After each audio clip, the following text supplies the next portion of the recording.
నమస్తే అండి. నా పేరు అట్టం సుభద్ర అండి.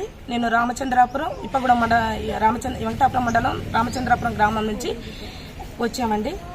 ఈ ఇప్పగూడెంలో గోదావరి పరిహా ప్రాంతాలలో గిరిజనులు చేసుకునేటువంటి లంక సొసైటీ భూముల్లో రెడ్డిస్ అనేవాళ్ళు నాన్ ట్రైబు ఖమ్మం నుంచి వలస వచ్చిన వాళ్ళు గత 4 సంవత్సరాల నుంచి వాళ్ళకి ఇప్పుడు ఈ లంక సొసైటీ అనేది గిరిజనులకి చెయ్యాలి. అక్కడ లంక సొసైటీ అంటే గిరిజనుది పరివాహ ప్రాంతాలలో అంటే ఆదివాసీలో ఇక్కడ రెడ్లు అనే వాళ్ళు వచ్చి పట్టాలు చెలాయించి దొంగ పట్టాలు అక్కడ లంక సొసైటీలో 34 ఎకరాల 17 సెంట్లు దాన్ని చెలాయించి ఆన్లైన్లు పెట్టుకొని మా ఉసుక తరలించడం కోసం మమ్మల్ని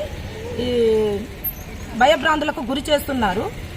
కాబట్టి ఇది రెవెన్యూ డిపార్ట్మెంట్ దీన్ని పరిశీలించి మన నాన్ ట్రైబులకు అయ్యే పట్టాలను మాకు అది కాకుండా అది రద్దు చేసి మా గిరిజనులకి మరి ఆదివాసీ బిడ్డలకి అక్కడున్న లంక సొసైటీ మెంబర్స్కే ఇవ్వాలని మేము కలెక్టర్ గారిని ఈరోజు కలవడం జరిగింది.